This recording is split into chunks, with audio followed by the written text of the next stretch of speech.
everybody, you're listening to and possibly watching the Comic Book Bears podcast. I'm Bill Zanowitz. I'm Steve Morey. And I'm Caleb Alexander McKenzie. And we are your hairy, heavy homos that talk about comic books, but you don't have to be a hairy, heavy homo to listen in or possibly stream in. And we are newsless this week. I think maybe because there's been so much real world news. Yeah. Between the indictment and you know, unfortunately, the passings of Sinead O'Connor and Pee Wee Herman. Oh my god. Yeah, it's been a heavy news cycle. Well, and we're also on the tail end of DC or San Diego Comic-Con. So, like, you know, there's always that little vacuum right after also, it. And, you know, like the unbelievable heat. And but I got to tell you, the last 3 days have been gorgeous here. Absolutely gorgeous. You know, I have to say, I haven't been looking forward to rain as much as I have for today. Today, it barely broke 70 degrees outside. With all the overcast and the rain and everything. There was a wonderful breeze this morning. I got outside walking the dogs and I'm like, it feels like spring or like early autumn. Like, it was just so nice. Yeah, and I know it's going to be right back up to 100% humidity and 95. Yeah. It was 106 degrees when I got in my car this afternoon. Oh. We didn't get past 82. This is the first day we've had clouds since Monday. I still stuck to my August resolution of getting out for some swim or at least some outdoors time at lunch each day. So I'm protesting and jealousy out of you guys. Yeah. Well, it'll be okay. It'll be okay. One thing that's not so okay though, Steve, if you see his little descriptive there, got the Rona again.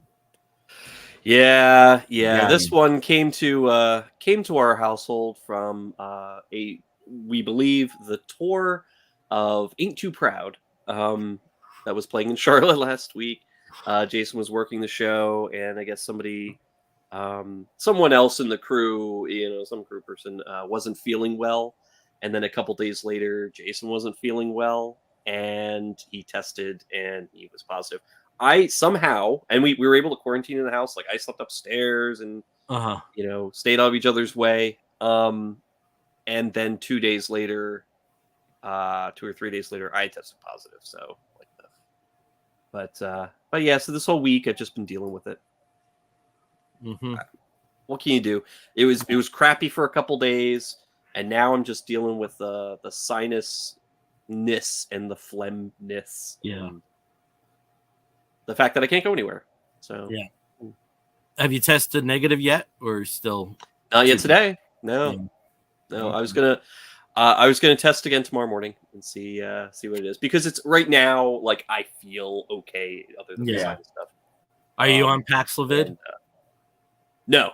This time, no. Last time we were, but apparently for our age group, it actually really didn't do much the last time, and wouldn't do much now either. So, all right, this time it's just ibuprofen and Mucinex. All right. Well, I'm knocking all the wood. I've been the same coming out of it. This is me with my little popsicle sticks, my little onesies. I just want to keep that going. The world's worst cheerleader. I was agile at one point, and I think I could have been a pretty good cheerleader. Oh, I'm sure. If I had the upper body strength to hold the girls up, I think I could have done that. Oh, I've seen pictures of you back in your swimmer lifeguard days. Oh, 100%. Yeah. Oh yeah. I mean, if my brother could be a cheerleader at USC, I think, yeah. I'm not coordinated enough. Like, I could never be a cheerleader. I could never be a drummer. Like, I don't have that coordination. Oh, my downfall, basketball. Yeah. I am the worst basketball player in the world. If I do free throws, you would think I'm blindfolded.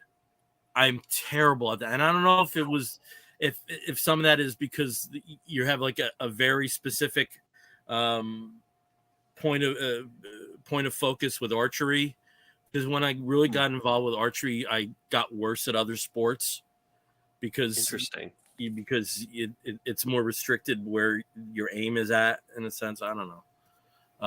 But basketball, it's like I don't have any coordination for it. It's sad. It's like funny. It's really. I was fairly good at football. They were like, "Hey, see that bigger hot guy? Get him." I was like, "Okay, get him." Did they put it that way? Was that how the? I get to grab him and hold him and not let go for a little bit. We can just like cuddle on the ground for a while until you blow a whistle. Yay!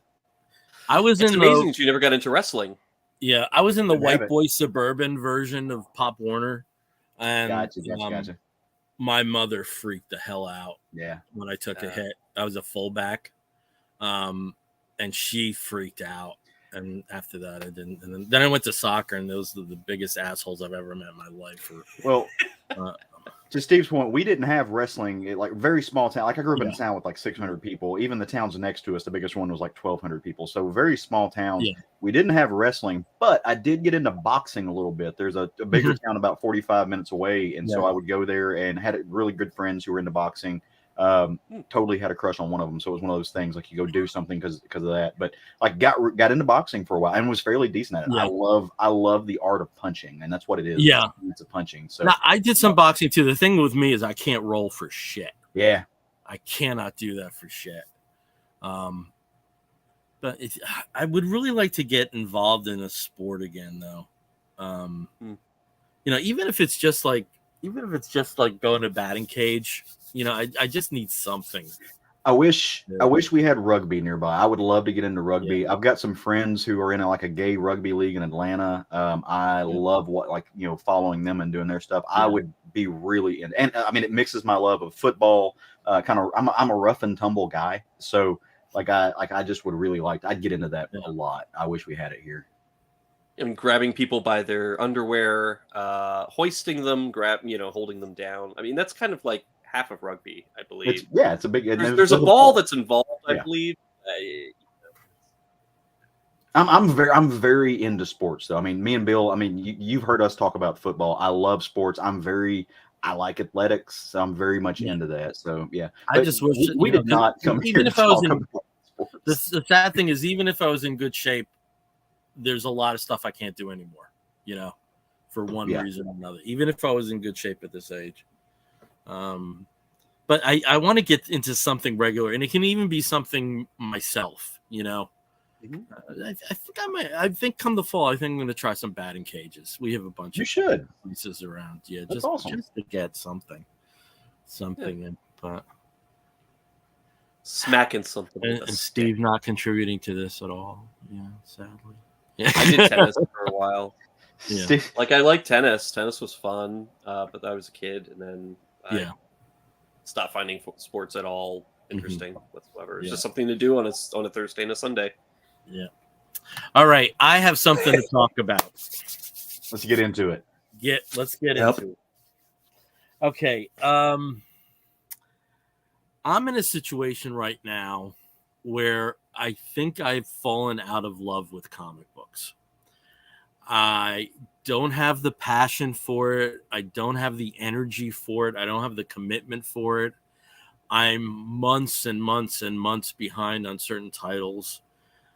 And very often in the past, I would say 4 or 5 months, I've seen the act of reading, mostly for the show, as being a chore. Kind of homework. Yeah, and I don't want to be in this headspace. Now, there have been times in the past where I got out of comics. Tail end of 1980, I was 13 years old, and everything went to music. You know, everything went to bands. And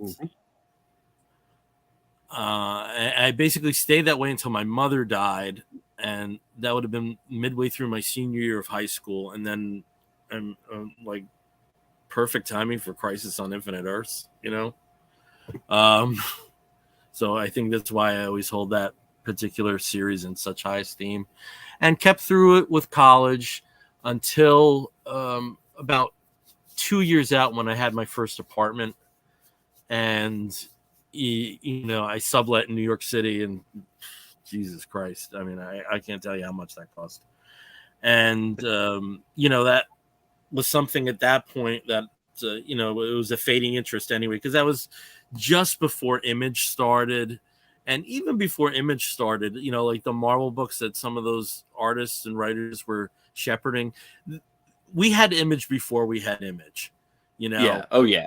You know, in terms of, you know, books that were dominated by splash pages and semi-splash pages and, you know, 2-page spreads, and you could read them in 3 minutes. And it was an easy time to get out. And I stayed in a little bit for big events like Death of Superman, 0 Hour. I remember when Morrison's JLA came out in 1997, I became a regular reader of that, but only that. And then when I got into law school, that's when this really kicked in, because I had no money and very little time. And what I did was I earmarked Sundays as my day off. And when it was football season, it was football season. But, you know, I had stacks of comics I never read that I got into it, and then it just gelled and, you know, started moving. And then that was, you know, combined with the internet and forums and things like that, and got into fandom really for the first time in my life. And that brings us up to present day. And I don't know specifically what it is. I mean, I'm looking at my to read pile, and these are, you know, first 2, 3, 4 issues I really loved. You know, Stargirl, The Lost Children, Danger Street, Superman Lost. I was really digging this stuff. I haven't even touched those books. And I don't know how / if I'm gonna get it back. And I almost put together a kind of conversation in my head with you two guys about maybe you could run with this show for a few months and then I'd see where I'm at. But at the same token, you know, I started this bitch, and I also kind of want to shut off the lights. I want to be the one to shut off the lights. Right. Know? And I can say, and this, I hate to sound like melodramatic, but if this show was a one-man show, I would have ended it at this point.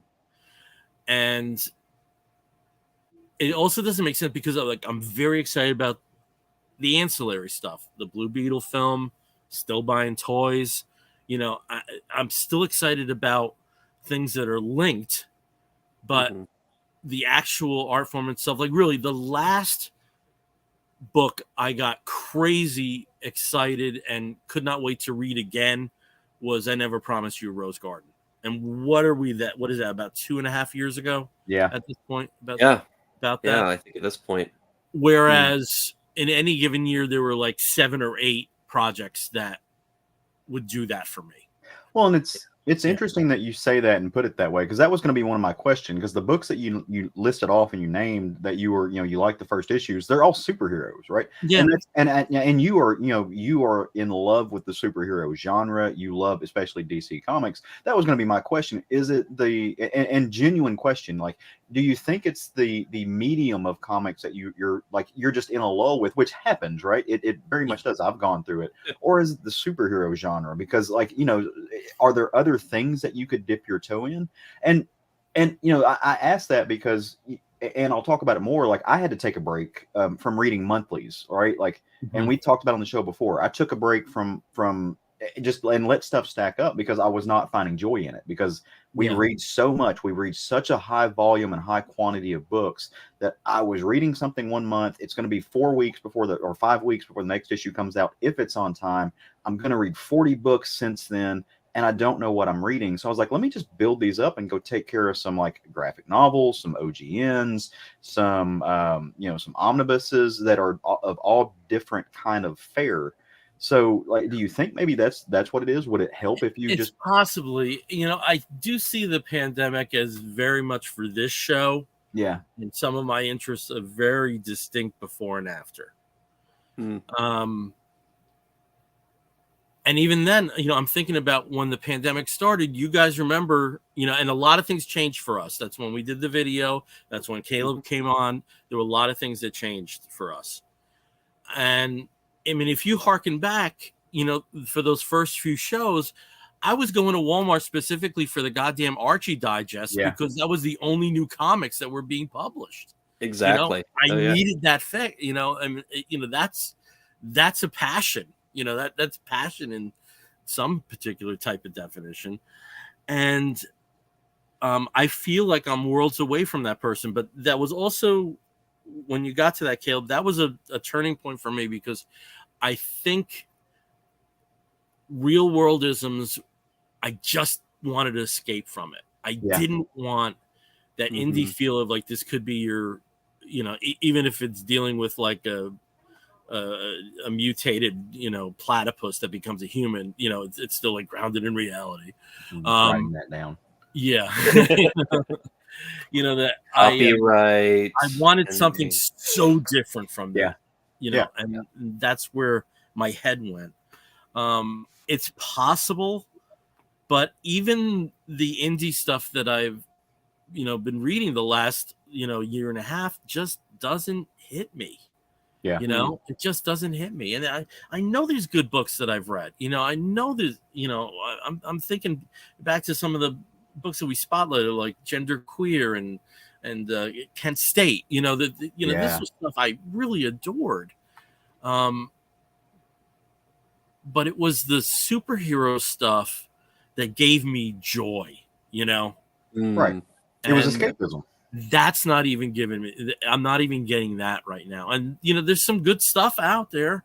There always is good stuff out there. It may not be at the top of the heap in terms of popularity, but it's just like music. There's always great music out there. You might have to dig a little deeper at some points in history than others to find the stuff that you really enjoy. And I'm just glad to hear this, because I know both of you have had times where you've exited. Oh yeah. And that's actually no. I was just gonna say, like, that it's always fascinating as to like when and why, that we feel kind of disconnected from things that we're super passionate about. I mean, what you were talking about, like these moments and these things where you're just sort of like, okay, this is what's happening in my life. This is what's happening here, and that's how I kind of fell out of comics, or I fell back into comics because of this. And those patterns in our life with something that we're all passionate about, whether it's comic books or music or a particular sport or just anything, any kind of interest. There are plenty of those situations in our lives where it could come and go, but it's pinpointing like, okay, well, where's that moment? Like what was the influence? What really hit it? And I mean, the pandemic. We're talking about now, how much impact this stupid pandemic had on what we could do, what we couldn't do, what we could control or what we could focus on, and what brought us joy and escape from, what was essentially a pretty shitty time for, I think, a lot of people. I think in a lot of people's heads, they went all in. And now, like a couple of years later, where that's sort of that obsession is kind of fading away, I think people are kind of taking the time to reassess, because they put years worth of focus into essentially a year and a half where there wasn't any other choice. We couldn't spread out our joys, spread out our passion. We're just sort of like, okay, we got to put it all here because this is what we can get. And I'm wondering if that's just sort of that overwhelming, it's something that we can enjoy, something that we can do. It just kind of just burn people out, like can burn somebody out. Yeah. And Steve, I think you're making a very good point about, turning to things during the pandemic. So and Bill, you mentioned, during law school, just time wise and money wise to save. I had a little bit of a different experience in that I turned to comics. So I was in law school in the middle of the pandemic. So I was in like doing that. And I probably read more comics, like weekly comics then than I do now or at any time in my life, because between the aspect of dealing with a global pandemic, Trumpism, and the world in law school, I needed fiction to detach myself from the very non-fiction reality that I was steeped in from school and the world and everything. So I delved into it. Whereas now, and Bill, like I'm not to the point where you are right now, where you're worried that you've fallen out of love of comics, or you're just not feeling things in general. But I'm reading less, and part of that is because, based on circumstance, just the general state of the world, my job, where I'm at in life, things with my husband and stuff like that, I don't need to turn to fiction as much as I did then as I do now. And it's okay just to live in the reality of the world for a little bit. Like, I love what you're doing and with your August resolution, going swimming every day and being out by the pool and talking to people and just being in the world. And some of that, we like, you're like me. We'll take a comic out by the pool, sit and read, and it's enjoyable. But you're going to concerts, right? You're outside, you're commingling with your neighbors, you're swimming, you're getting some sunshine, you're being out in the world. And it's nice just to, like, we're at a state right now, and the world has problems. Don't get me wrong. Like there are a ton of stuff that are, like, you can't turn on the news without being depressed, right? But we're at a place right now where it's a little bit better than it was 3 years ago. And I don't need blinders on so I don't go jump off a bridge, because the world we live in just is on a dumpster fire, right? So maybe, I mean, that could be, or we are children of Renaissance men. Like, I don't know how else to describe us. We love sports. We love music. We love podcasting. We love comics. We love film. We love books. We love immersing ourselves in the connectivity of the pop culture world of the 21st century. And it's okay to get into those other things and let one just kind of go by the wayside for a little bit. You might come back to it later, but like, there's nothing wrong with that, right? Like, there's so much world to enjoy. Yeah, that's the thing, is like, I know there's nothing wrong with that. And if this particular operation wasn't in place, I wouldn't give this a second thought. Yeah. But I think of recent times, we're about to lose a lot of listeners with Stitcher leaving. Yeah. We're about to lose a lot of downloads per month.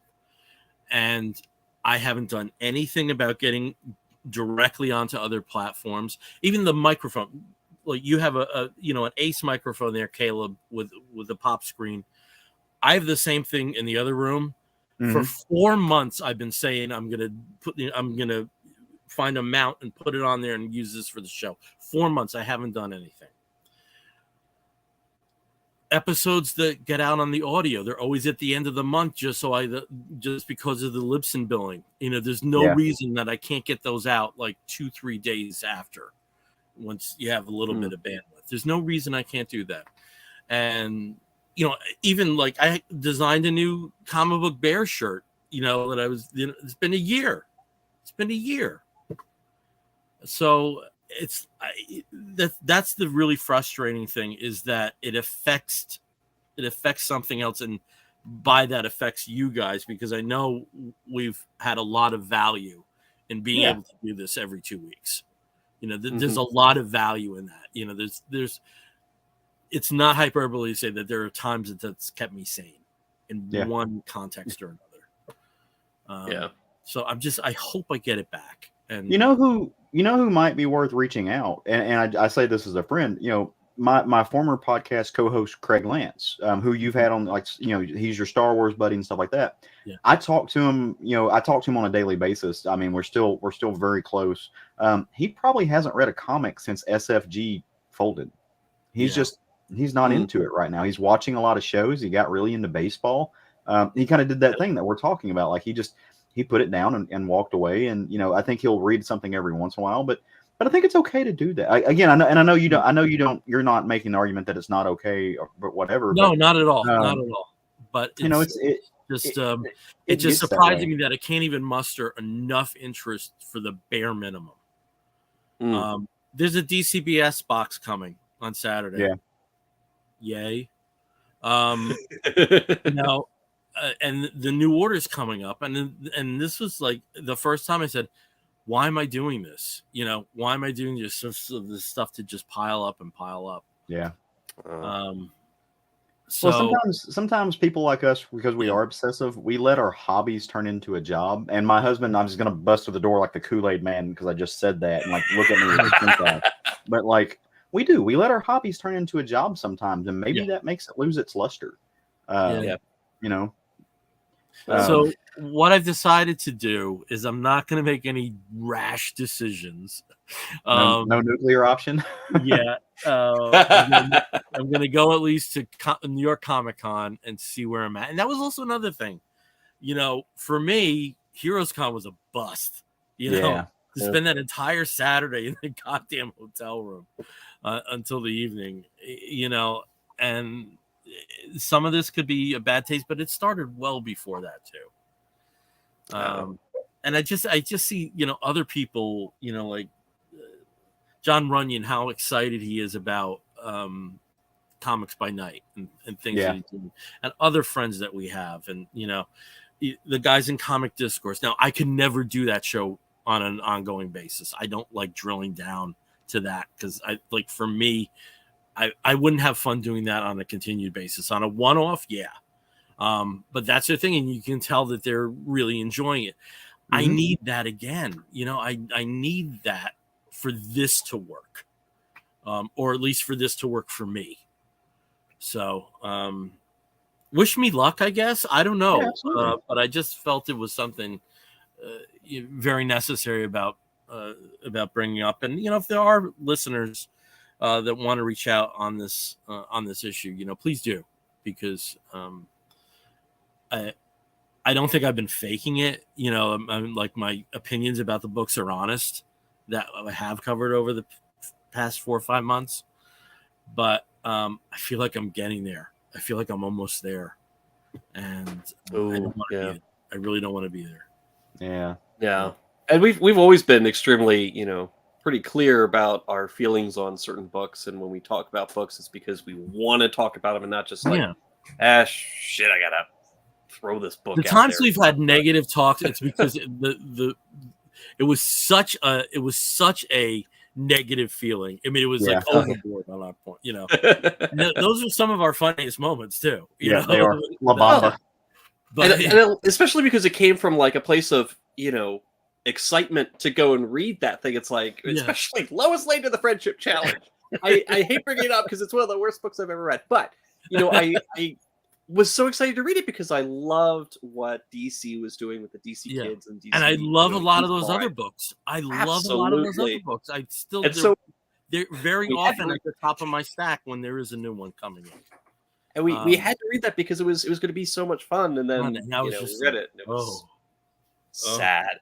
But something that's not sad is we have been joined by Mr. Will Lindis. Hello, Will. Hello. He says. Hello, Will. Looking dapper in your we may extend a slightly by 1 day belated happy birthday to Mr. Will Lindis. It was his birthday yesterday. Happy belated birthday, sir. Yeah. But I absolutely, if there's listeners or viewers that would like to reach out to Bill and maybe they might have their own story, and they may have something that turned them around. But something that reignited something, or they may have had just a different calibration and their interest shrunk to something that's manageable. And that's another thing, is like, this is always manageable. Manageable is a good way of putting it. I like DCBS box manageable. I like the fact that we can be honest about it, though. Like, we have the kind of relationship where we can talk to each other. I mean, there's been weeks where I've read 2 books specifically, so I have 2 books to talk about for this show, right? Like, and it's, again, like you said, it's not phoning in, it's not faking it, but just wasn't in the mood to sit down with it. I'm reading a novel. I'm listening to music. I'm watching a television show. I'm spending time with my husband. I'm spending time with the dogs. There's things that we do, right? I think sometimes, like, especially those of us who are, I'm going to use the word quasi-professional, right? Like, we do a podcast. We are, at least, we've been in this long enough. We know a bunch of industry people. Bill, you've written and helped do things like. So I like the term quasi-professional in the comics industry. I think sometimes we present things as like a keeping up appearances thing. Like, we have to show our buddies that we're reading as far like a, to make sure that they know that we're still in the tribe or something like that, to prove a point. Or just to maybe defend our spot in our own little geek culture, and we really don't have to, we really don't.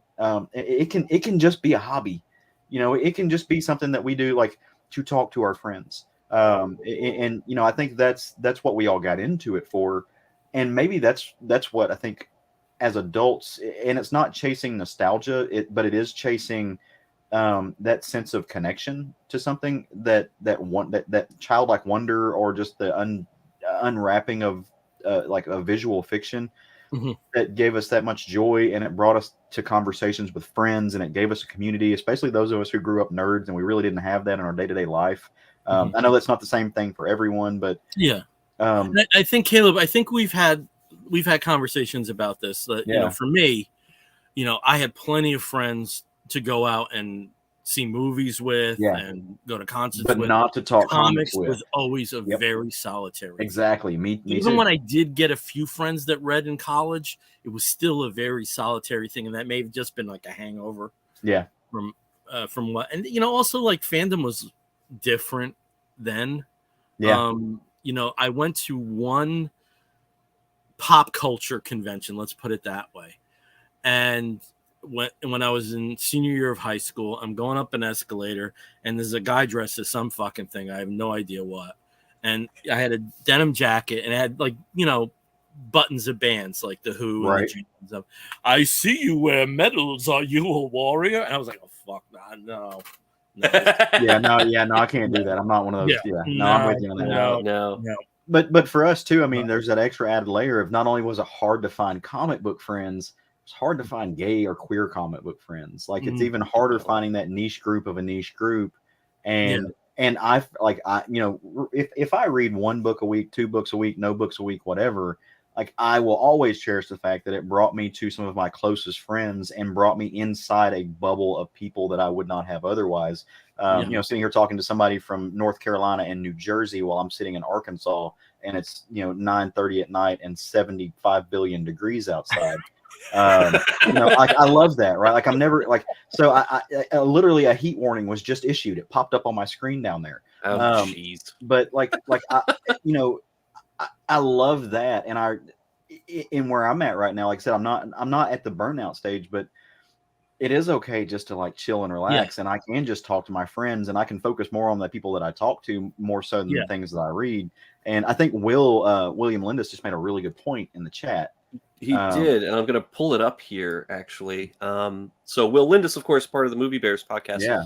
For what it's worth, media burnout is real. Interestingly enough, the last month or so, he's been seeing 1 to 2 movies a week for the podcast and reading 50 comics per week. So that's where his pendulum has swung. And it's very interesting because, you know, that, you know, for those of us who are pursuers of the geeky arts, you know, whether you're a movie fan, a comic book fan, a novel fan, fantasy, you know, genre fan, TV, you know, enthusiast, there's moments, I mean, that we all have where we're a little bit overwhelmed, or we've done what we're interested in, except for maybe a few things here or there, and it gives us time and permission to redirect our interests a little bit more and maybe find something new, or find something that we haven't been pursuing for a while.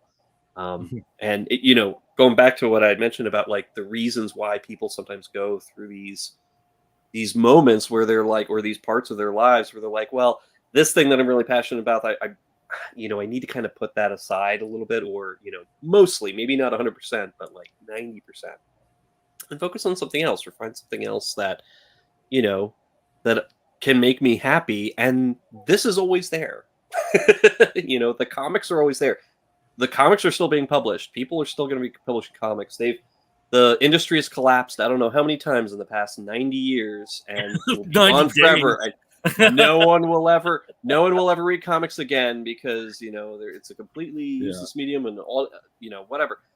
There's always something there. And like, you know, Caleb and Bill, I've talked about this before. Like, I was reading comics constantly up until like high school, and then high school I stopped reading most comics, but it was Sandman who kind of kept me in the loop there. And it was only Sandman. Like, I was only reading Sandman.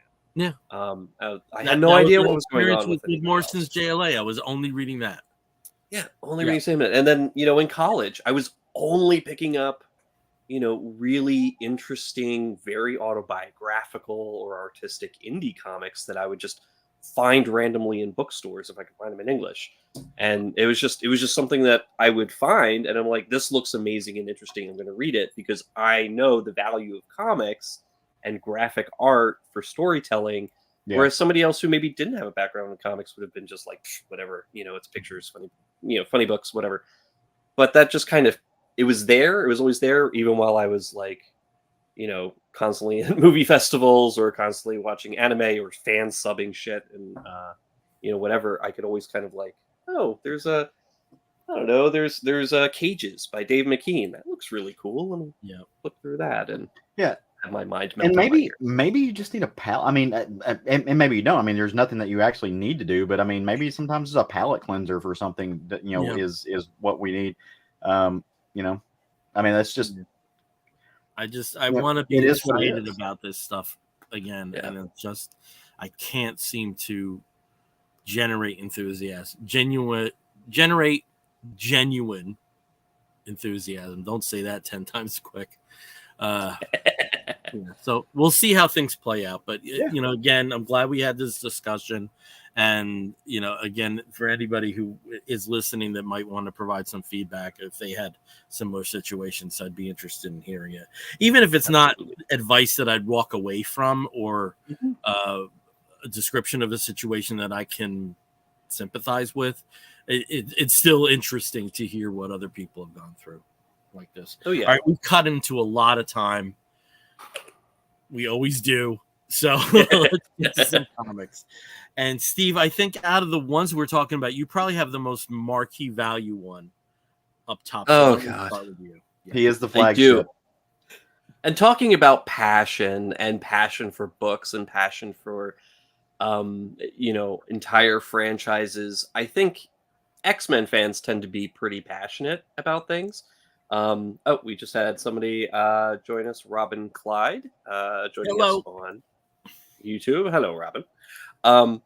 And X-Men is a pretty big deal for a lot of people. I mean, we've had so many reinventions over the past, 5 decades of them. 90 days.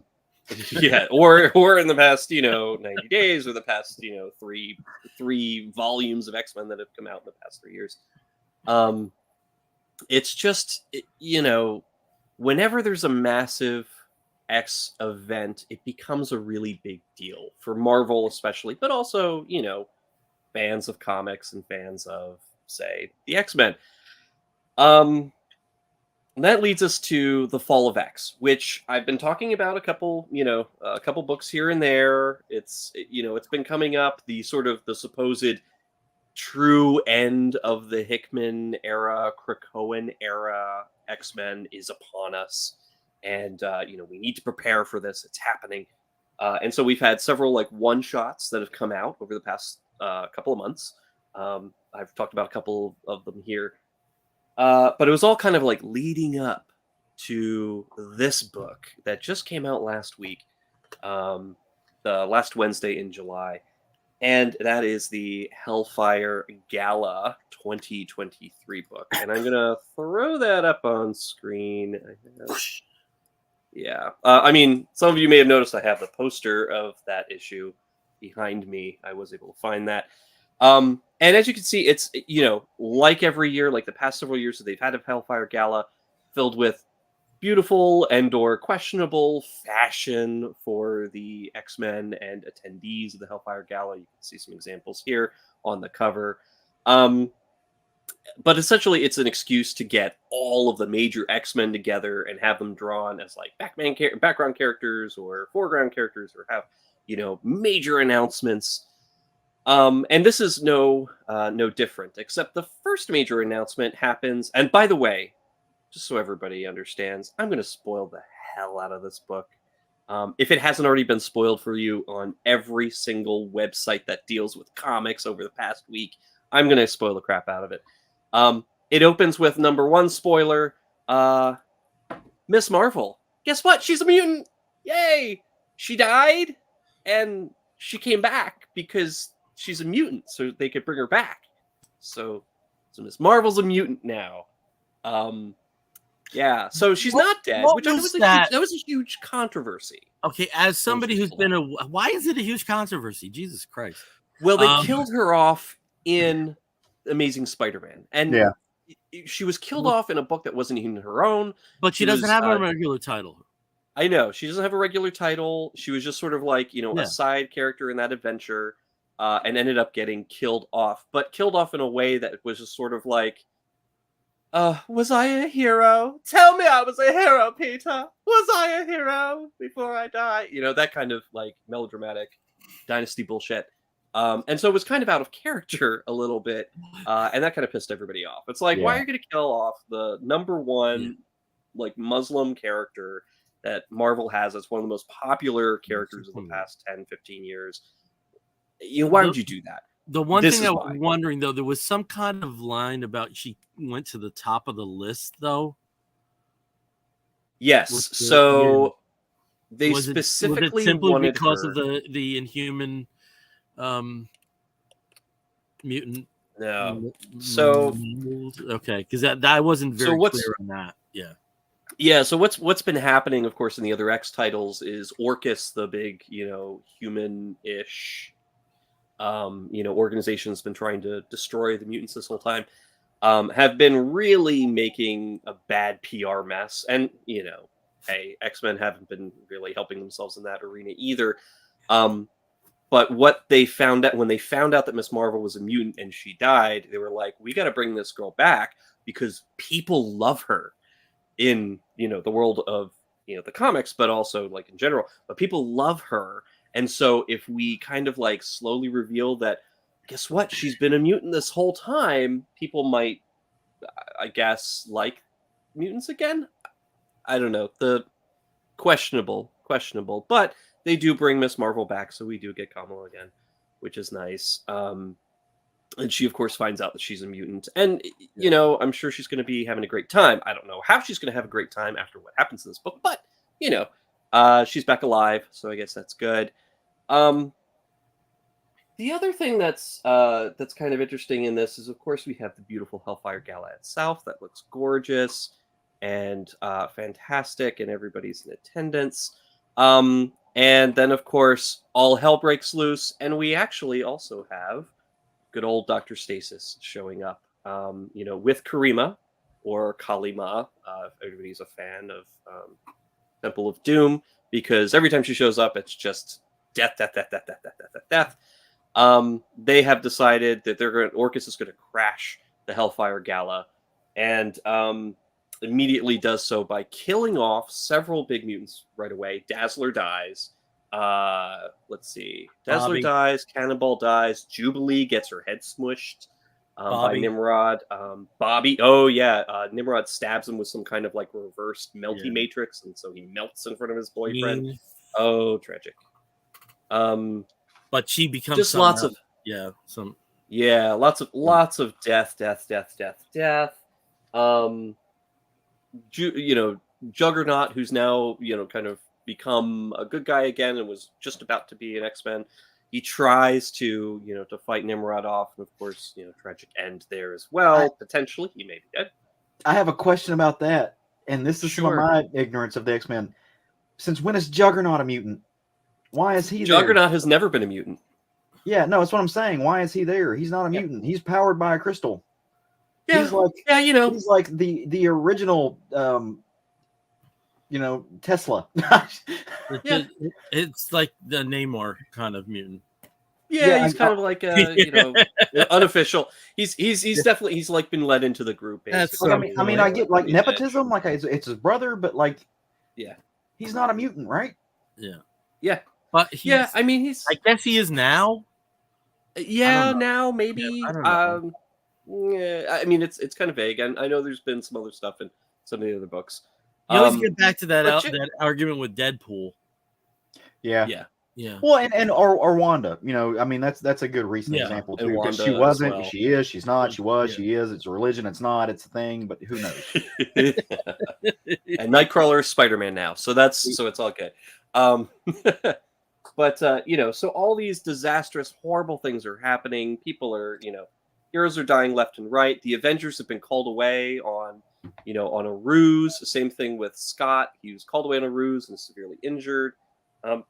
But I think one of the good saving graces here, of course, is that Rogue, being part of the Avengers now, a literal card-carrying Avenger, was also called away before everything went to insane shit.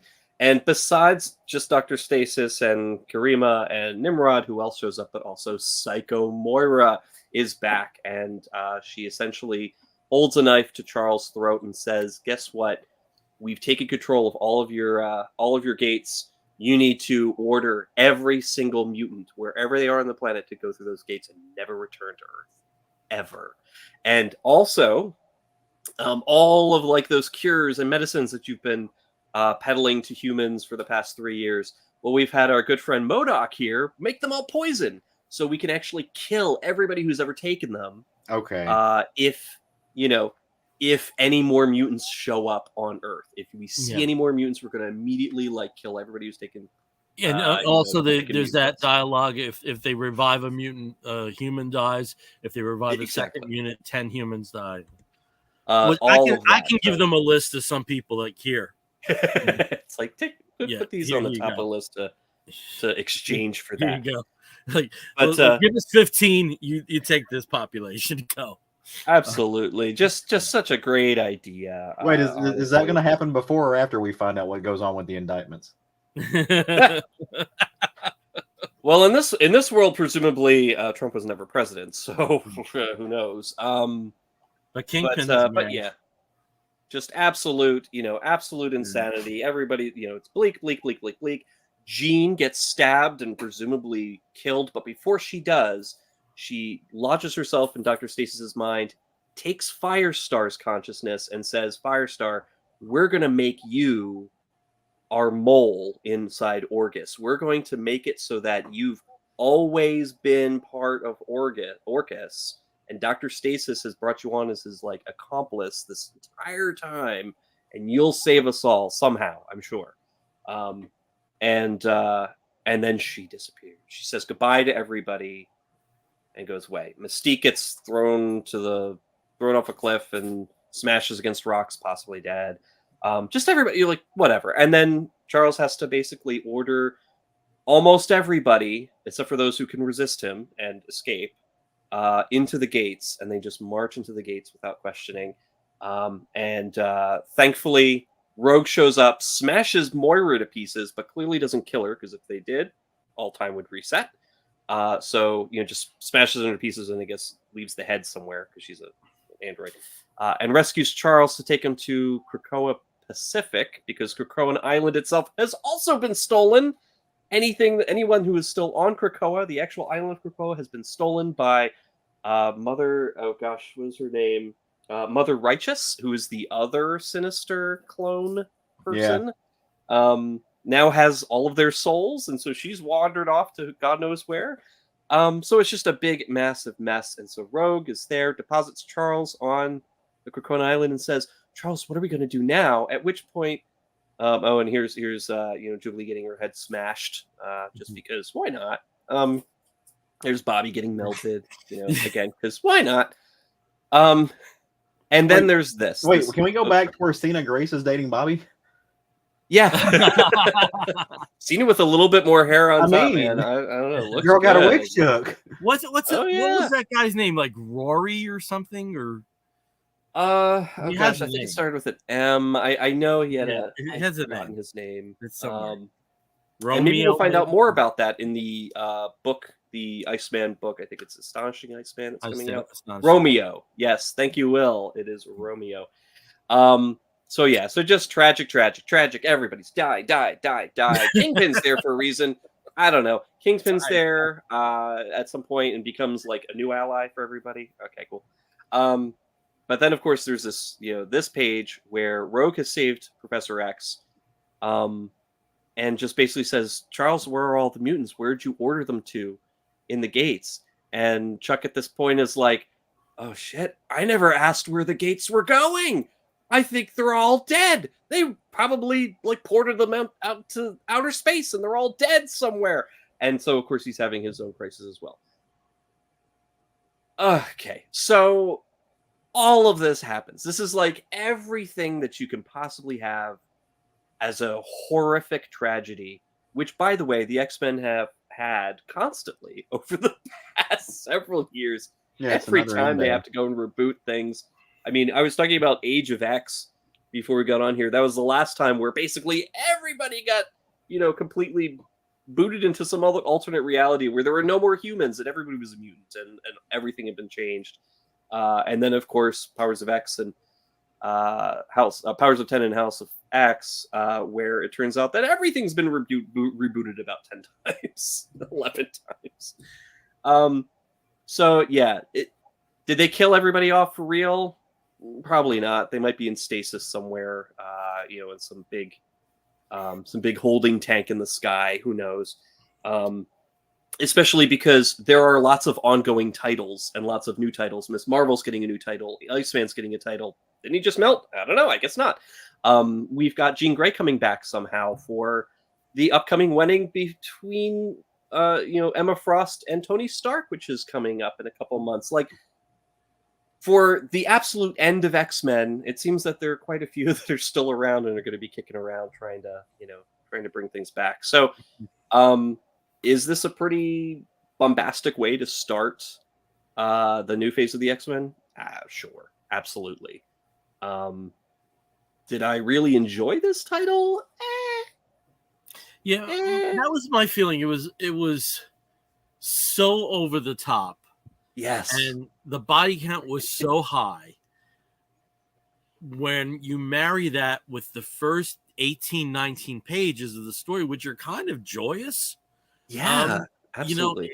It really was not very well conceived.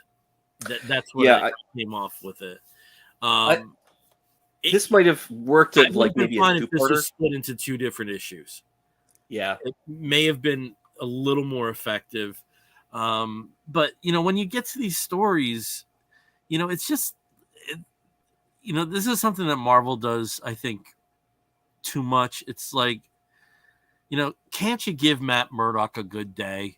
Can't you give these guys they found a system that worked. It's still tragedy ahead from, but does it have to be sweeping like this? Yeah. Can't just the thing about like the Krakoan pharmaceuticals. What if that was a slow burn and people, that's a more interesting story to me than MODOK flipping a switch. Right.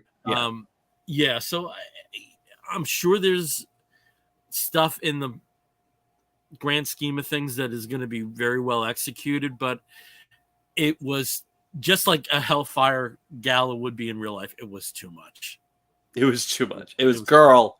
It was way over the top. Girl. Well, and too extra. And I haven't read this issue, right? So I've still got them stacked up back in that closet back there, and I'll get to them, fairly quickly now that I'm actually reading monthlies again. But like, I mean, yes, is this like to borrow Bill's phrase? Is it ill-conceived? Yes, but is it unexpected? Like, this is what always happens.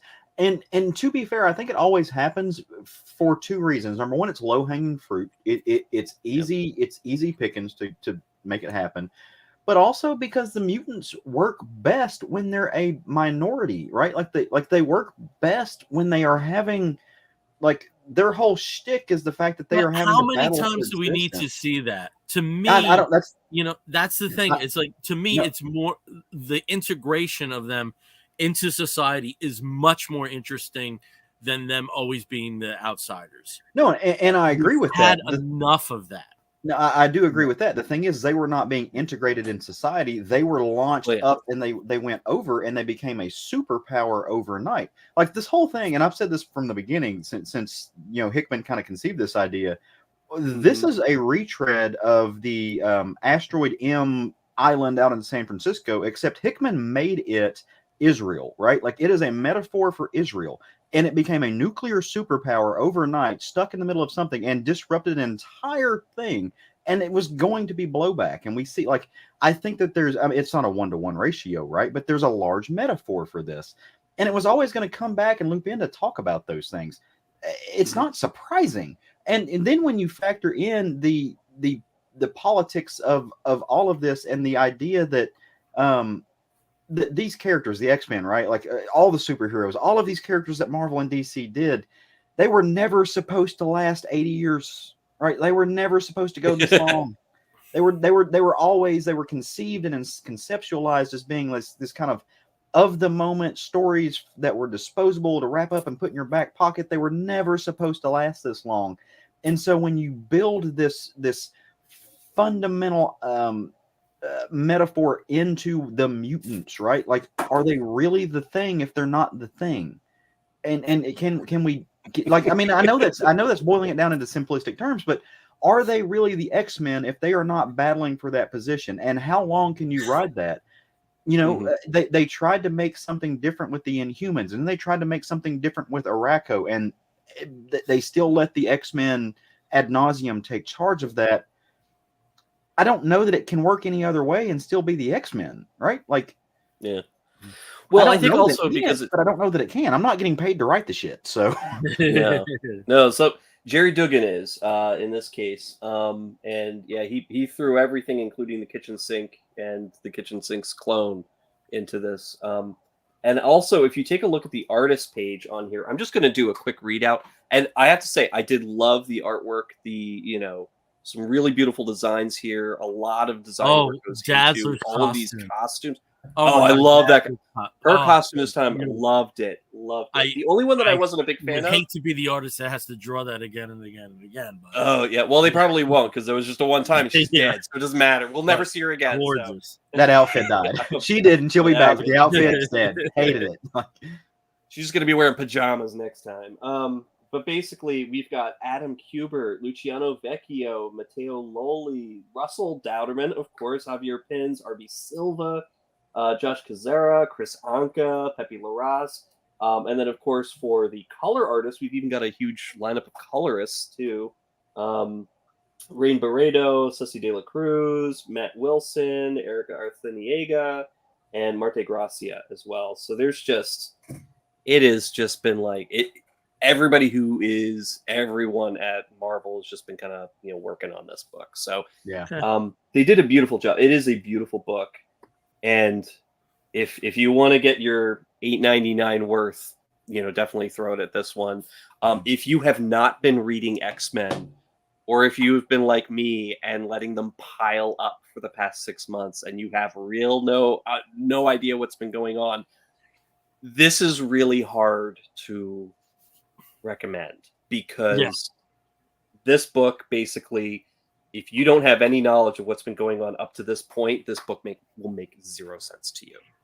So I'm thinking, and that's a shame because it should have been a jumping on point, and there was no reason to put jumping on point. But I think that maybe have a news person describing what the Hellfire Gala is. Perfect landscape to provide that. But I think maybe the books that spin out of this might be good jumping on points for people because then we're starting out with the new status quo of the X-Men on the run from the world again. The rebirth of X.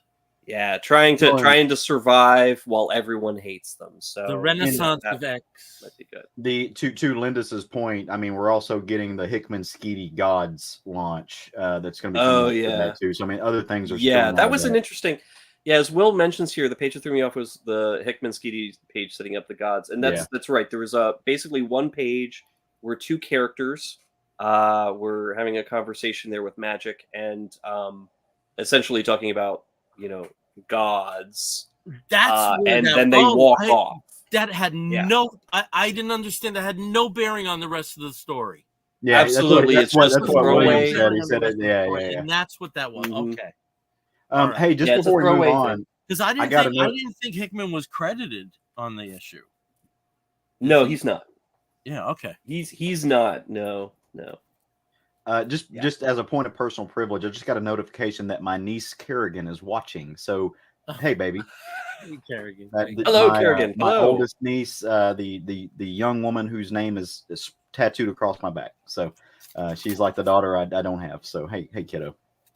That's all right. cool. Well, that is cool. Since she's watching, you should take the mic, and we probably should stick with Marvel. So talk about the book that you got, Caleb. Yeah. So I like Bill said, we're going to stay in the Marvel wheelhouse. I'm going to take us over from the X-Men to the other title that is more of like my foundation for superhero comics, and that is the Avengers. But it's not Avengers proper. We're going to talk about Avengers Beyond. And this book, it was interesting. It was fun. I wasn't expecting it to be as good as it was. It was kind of a throwaway title, but it took me for a little bit of a ride. So I wanted to talk about it. So this book is before you by... get going. Can I just tell you how much I love the credits are Landy Land? Yes, Land. I've been saying Landy Land as I read this. You're not the only one. Landy Land Armada.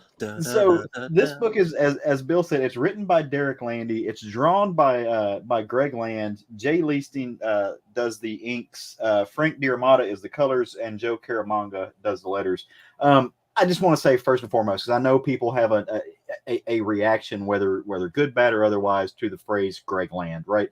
Yes, Greg Land drew this book. Yes, it is what you can expect from Greg Land. He's using, obviously, photo reference, mostly from Pornhub, although now who knows if he's going to, like, Pornhub's getting cracked down on, so who knows if that'll last. But I've been doing the thing, and I spoke a little bit about this earlier. Like, to Bill's point, I reached a point to where, like, the monthly comics, reading these books as they come out, trying to keep up with them, wasn't doing it for me, right? Like, I read too much, and I can't remember what happens from month to month. So I was like, hey, let me build this up. Let me let these things sit and marinate for a little bit. I'll save them up. I'm still supporting monthly comics, but I'll do it. So I binged this week, after letting them build up, all 5 issues of this. And it was fun. It very much capitalizes off of the end of Jason Aaron's Avengers, kind of this era. And so, long story short, right? Like, I'm not going to walk you through 5 issues. I'll just give you the broad overview, 30,000 foot view. The Avengers are doing their thing. It's Captain America, Thor, Iron Man, Captain Marvel, Black Panther, She-Hulk, and they're just avenging. They're doing their thing. And they start to realize that, hey, like, something's happening. Like, we keep forgetting things, and like we get put in places that we don't know what's going on. What like, things aren't adding up. And then all of a sudden, at the same time, T'Challa and Tony are like, this feels like a Beyonder thing. It's a Beyonder thing. The Beyonder's doing the Beyonder thing. And lo and behold, that's what happens, and the Beyonder is narrating the entire story. And so the Beyonder comes back into the Marvel universe and is just manipulating things, mostly for his own gain. Because what's happened here is the Beyonder is a little bit scared. He's afraid. There is a being that is his former name is Kal Hora, but he's largely just known as the Lost One, right? This is the celestial being that the Beyonders' powers came from. The Beyonders, as a group, as a race, I don't know like what they actually are, but they stole their power from this creature, this guy, and he wants his power back. He's a little upset about this, and so he's been going through and just kind of killing Beyonders, taking his power back. And so main Beyonder, or the Beyonder that we know from the Marvel proper, is just kind of running for his life. And so what is he going to do? He's going to go to the heroes, right? Like, makes sense. And so he goes and he is trying to manipulate things on Earth to get them to draw the Lost One's attention, but it's not working out. But once Tony and T'Challa realize what's happening, they pull the Beyonder into the world, right? Which means that they can, like, the Lost One can sense his power. He can see him, and he's making a beeline for Earth. What inevitably happens is the Beyonder's like, all right, well, he's coming after me now. We got to make a plan. Here's a better plan for a world shield, right? Like, just for straight out of the MCU. Like, we're going to put a shield around the world to protect it. Homeboy shows up. There's a battle. Like, he co-ops the Black Order for a little bit, which I'm a huge Black Order fan. I love the Cull Obsidian. Like, when they show up, I'm happy. So he co-ops them for a little bit. There's another warrior princess named Tiamat who's running amok and doing all kinds of murdery things on Earth, and she's a great design, but a little bit of a villain. Her and She-Hulk and Captain Marvel have some amazing fights. They're duking it out, but things line up to where they get this shield online, and the Lost One shows up at that moment, right? And he can't get in. But all of a sudden, things go bad. Like, the little side creatures, the side party start breaking down the shield, and he gets in, Lo and behold, it's the Beyonder doing some shady shit, right? What has happened is Beyonder this whole time has been doing this through his machinations, has not been using the shield to keep the Lost One out. He's made a trap of the Earth, right? Like he set it to where once the Lost One goes into Earth, shield goes back up. He's stuck there for eternity. The world's going to die, but hey, the universe and the rest of the Beyonders are safe. Just generally shady. You know, what do you expect with a guy from that big of shoulder pads? It's just kind of weird. This does not fly with the Avengers, though. They're not having it. They've got a plan. They actually work the Beyonder against himself. Of course, by the end of it, the day is saved. As Steve was so nice as to throw this cover up, my favorite part about this book are the bootleg Avengers. Through machinations of the Beyonder, he has made there was a creature that was living on Earth in exile. She made everybody around her get superpowers, and the Beyonder manipulated them into thinking they were the Avengers. So then you just get the bootleg Avengers, and it's hilarious. You also get Yonder, the fake Beyonder, or the bootleg Beyonder, who is an aspect of the Beyonder's memories. Again, I'm not going to spoil it for you. You can go read this story. You can figure out how they save the day. It's very lowbrow. But to me, this was surprisingly a kind of a palate cleanser that I needed, because I didn't care for Jason Aaron's Avengers. I'm not the world's biggest Greg Land fan by any means. I don't particularly pick any book up that he's on. I don't ignore it, though. He just is what he is. A book like this, it pays off because he plays into the photo reference stuff, and so the art makes sense, and it's just it's shticky, it's funny. It was a good time. I found myself laughing out loud very, very often while I was reading this book.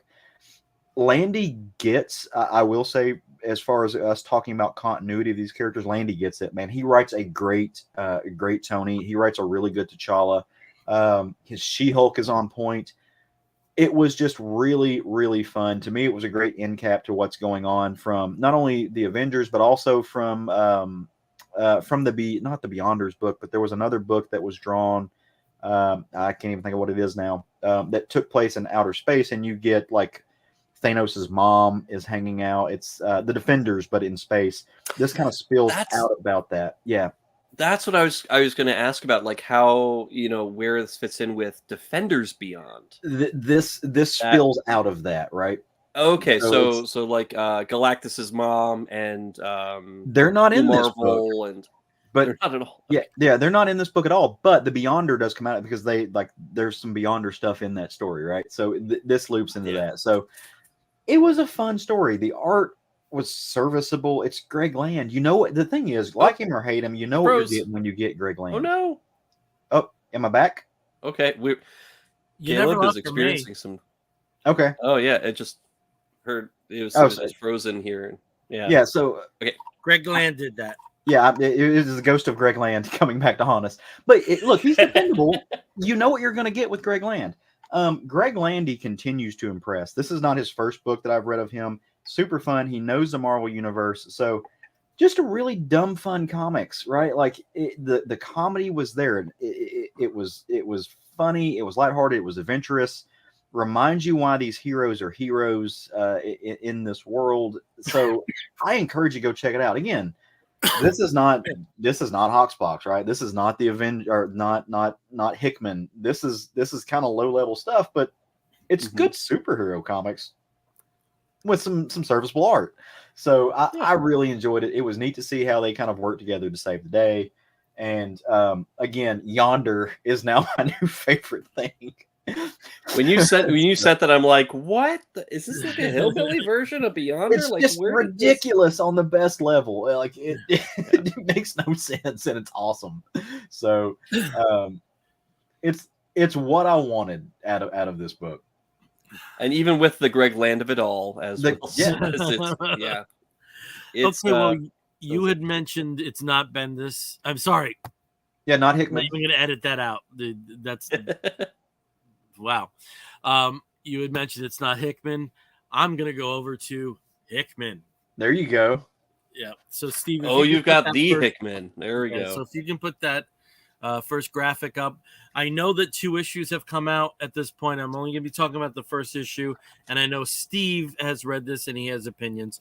So we're going to be talking about what appears to be the return of the Ultimate Universe, maybe, with Ultimate Invasion #1. You'll see that that's the front cover. It actually is a gatefold.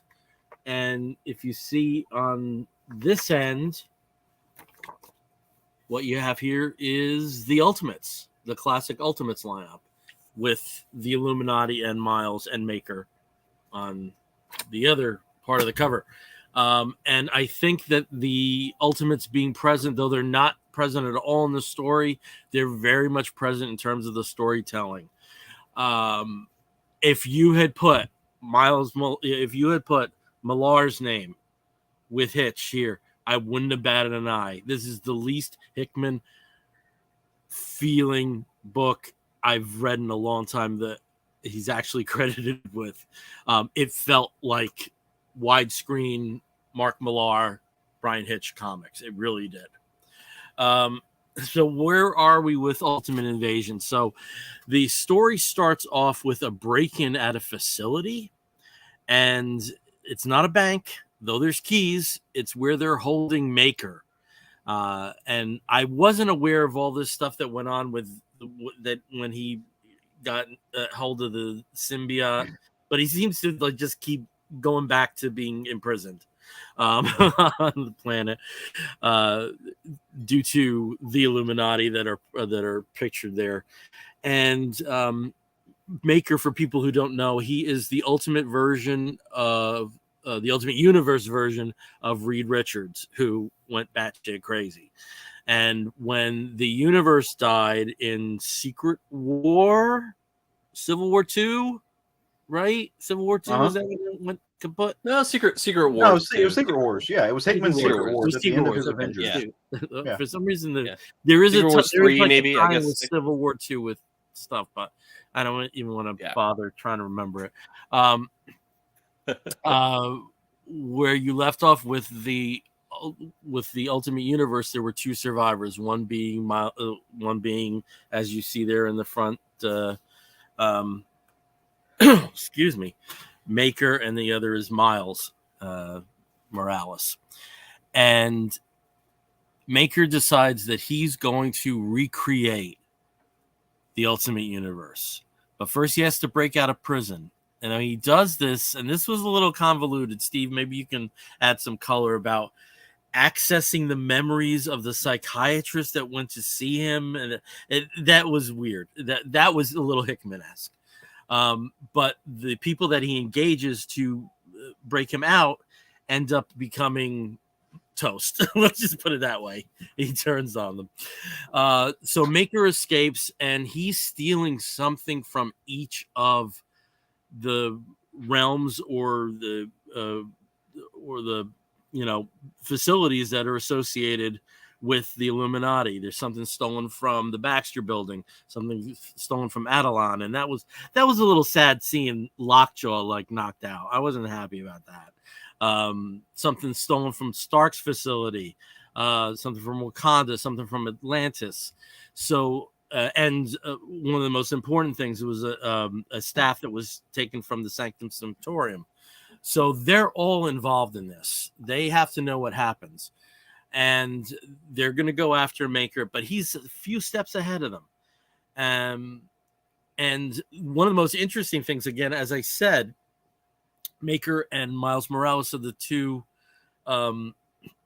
survivors of this universe that have become incorporated into 616. He meets up with Miles, and it's not a battle, though the tension that builds up as they're talking, you think it's going to be a big slugfest. And this was one of the best Hickman bait and switches. You just feel this tension where they're having this conversation about, they were the only 2 survivors, and then Maker says at the end, "Do you want me to join you?" And then Miles just cuts off, "Nah, I'm good." And that's basically the end of their interaction. It was really funny and really cool in the midst of this very what, as I've always called them, widescreen comics. Now, Steve, if you can just show some of the artwork there. This is Hitch. It really is top notch. He's in really good form in this issue. Yeah, that's good Hitch. Yeah, so you see here, you have the Illuminati, and they're talking. This is just after the break-in happened, and then if you can go over to another issue, just before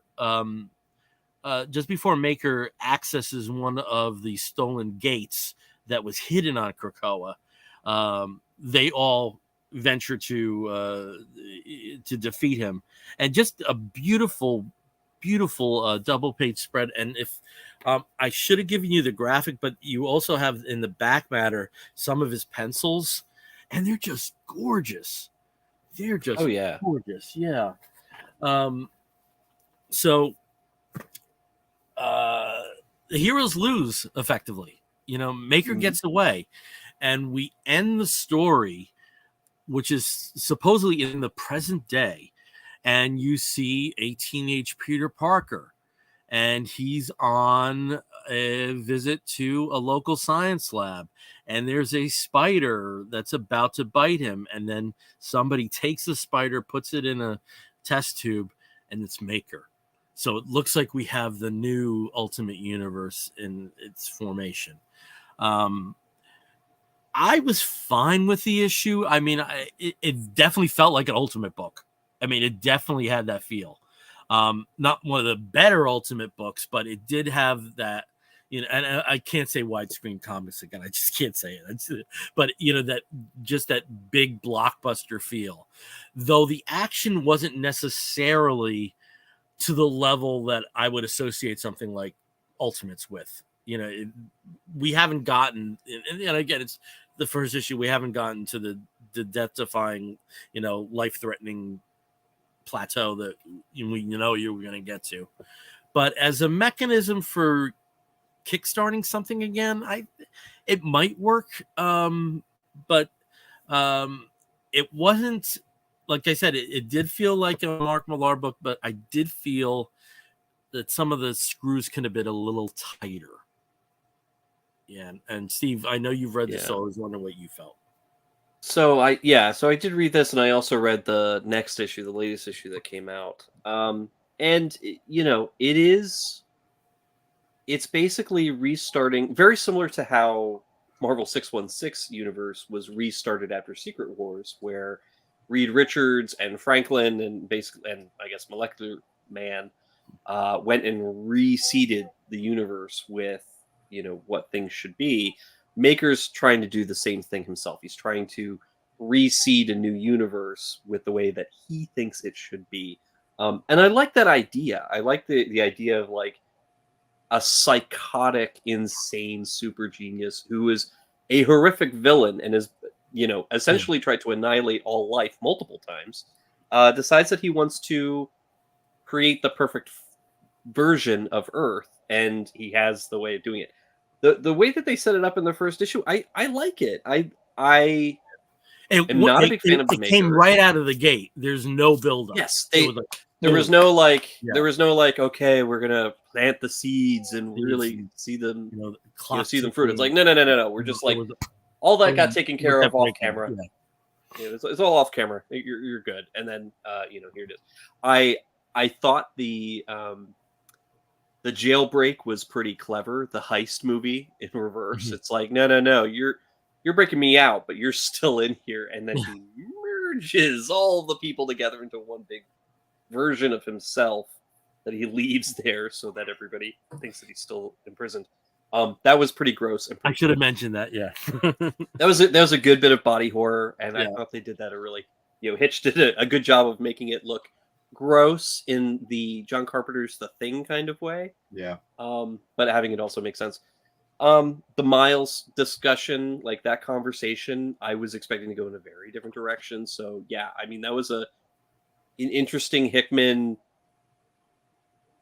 bait and switch scene, maybe. I mean, I really was expecting something a little bit more bombastic to come out of that, especially with him cover featured.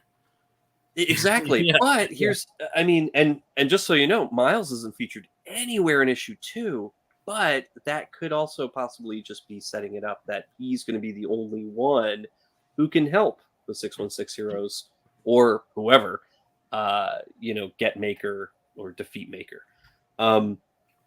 It's interesting. Is it the most exciting thing that I've read? No, but and I know you were talking about like widescreen. Well, not narrow, not 4x3, not 4:3 comics. It is larger comics. But I felt like there was a little bit of restraint here. Yeah. Which is why I'm saying where it felt like, that's where I was saying with the fine tuning, it was, it was almost like an engine that wasn't fully tuned up. Yeah, like there was something that could have additionally pushed from the outside. From the outside looking in, not having read this issue, it's just weird for me to see Hickman like go back to something, because normally Hickman's like, I've done this and I'm done with it, and I'm going to move it. Yeah, on. Like his stuff always built together, like his Fantastic Four built into his Avengers, built into Secret Wars, right? But like it's weird for me to see him like go backwards and like walk over ground he's already covered. And so that might. I don't have any sense this is going to tie into Gods.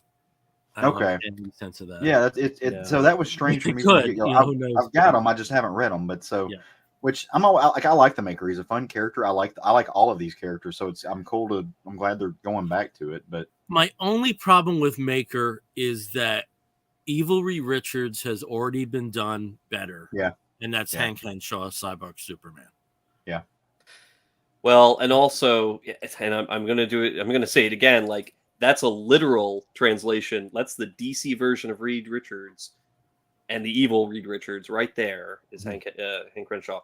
But also in terms of heroic character in an alternate universe coming out and being the ultimate evil that's going to destroy all life in the universe. Batman Who Laughs. And I think and this is what I feel about the Maker, and again, it's just personal opinion.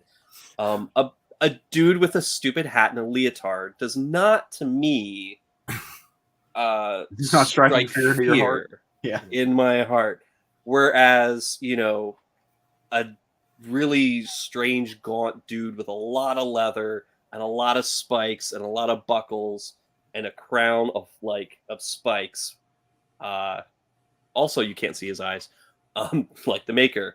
But his smile's a little bit more terrifying. Okay.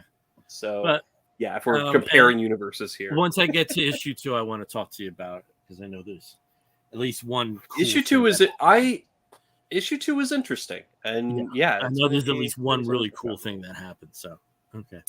Yeah. So I will stick with the mic. Oh, go ahead if somebody wants to chime in. Just a couple people on. James Figueredo. Hey, James. Hey, buddy. James. Good evening, handsome gents. Will did mention here as well. Hickman loves exploring an egotistical character who tries to shape the world in his image. Maker, savior, Hickman, and so on and so forth.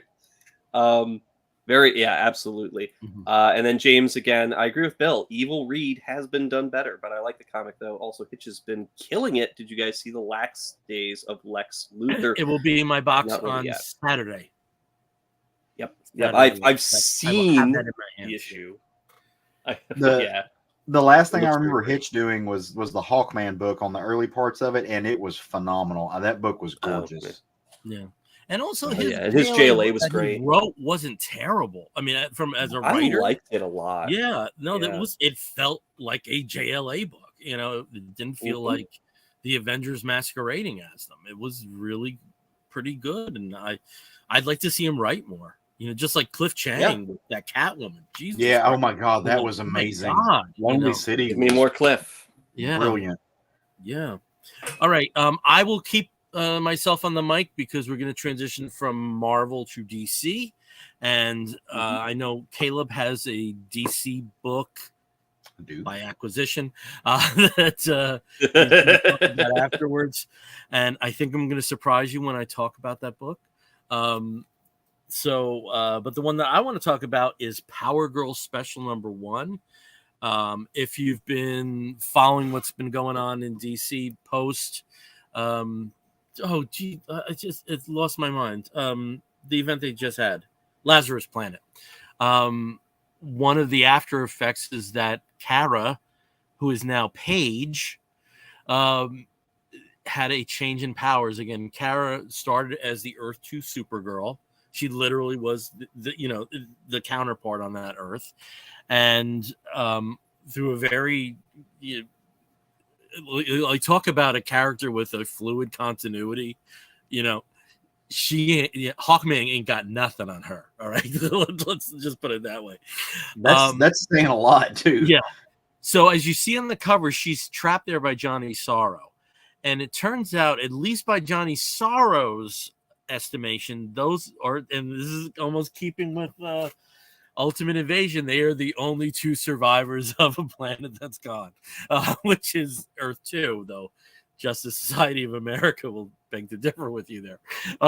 Anyway, so we have the situation where Power Girl has these new telekinetic powers, and she has been bonded with Omen, Lilith Clay from the Teen Titans, and they've formed a bit of a partnership, and they've started to get to know each other. And then this Johnny Sorrow, who is desperately in love with Kara Page. I don't know, I can't call her Page, she's still Kara to me.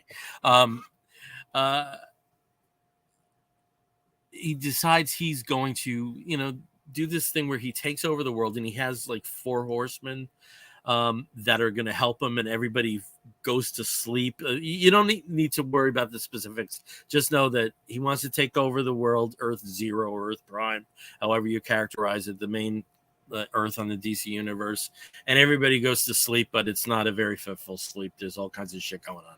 So because they're telekinetic, and they were aware of this plan ahead of time, both Lilith and Paige are able to bypass any kind of issues and stick around and try to solve the matters.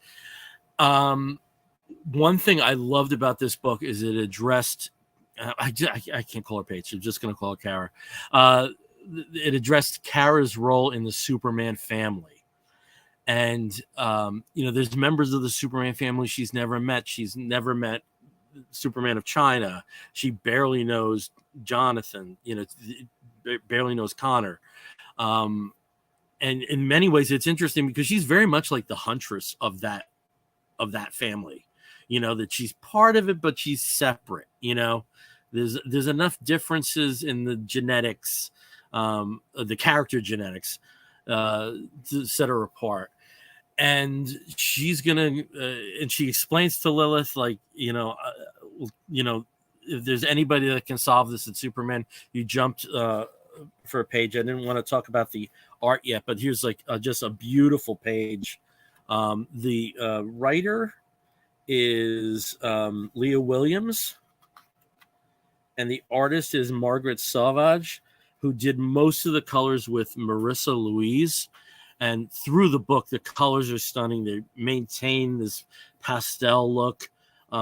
Beautiful. Steve, if you can go to the next image that I provided.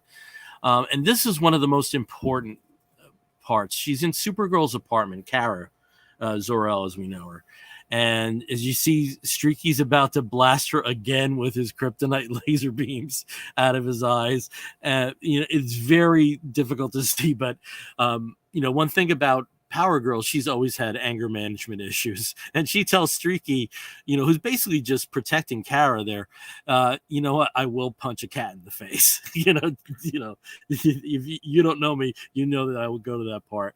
And here she's reading this beautifully written section of Supergirl's diary, which is, without getting into a lot of specifics, but just basically talks about, how cut off Kara feels from her, yet they should be close as sisters, but that Power Girl always pushes her away, whether she means to or not. And they defeat Johnny Sorrow through just through their sheer willpower, and Kara discovering what these new telekinetic powers of hers, what the extent of them are. As you can see, Streaky got her approval there, where he kind of offers like a while sitting down, and it turns out that Streaky wants to live with her instead of carrots. So at the end, Supergirl has another cat. If you know the history of Justice League International, she had a really messed up cat as a pet. So it's nice to see Supergirl. It's nice to see Power Girl with a cat again. This is a setup for a mini series that's happening in the fall, and I'm very excited about it, and especially excited about. There have been attempts in the past to, more, more deeply entrench Power Girl into the Superman family, but this time I think it's going to work. And this is the kind of situation I know we had with the first book we talked about with Hellfire and Gala.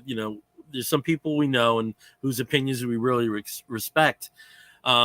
Somebody I know hated this issue, absolutely hated it, hated what they were doing to the character.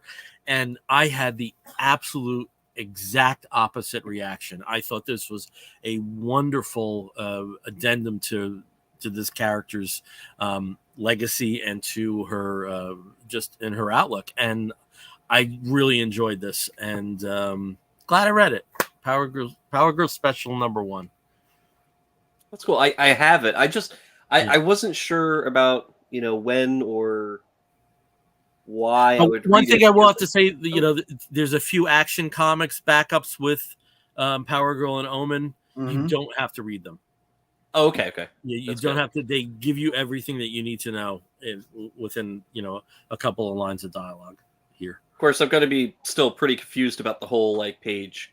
Kara, but Paige is going to be her new civilian identity, I think, to separate her from Kara, and also she was Karen Page, so I think that's a nod to the past too. So, okay, that makes sense. Okay, well, cool. I'll check it out because I know I have it. It's okay. It's in the boxes in the piles. Yeah. But like I said, somebody I know whose opinion I really value hated this book, and I don't know why they're hating on it. I really don't. Oh. I thought it was very well done. So Caleb has an omniboo that he wants to discuss, and I'm gonna blow his mind on something about this. Okay, well, I'm excited about this though, because this is the book I want to talk about. If you can't see it over here, is a book that's been people have spoken about this book up one side and down the other. It's Planetary, right? So this is Warren Ellis and John Cassaday. They're very, very famous, very, very much lauded series that was part of the Wildstorm universe in the early Image days, alongside with things like The Authority, and then of course now has been acquired by DC. And has become part of the DC universe. I'm, again, not going to talk about all of the 30 some odd issues inside this omnibus, if not more than that.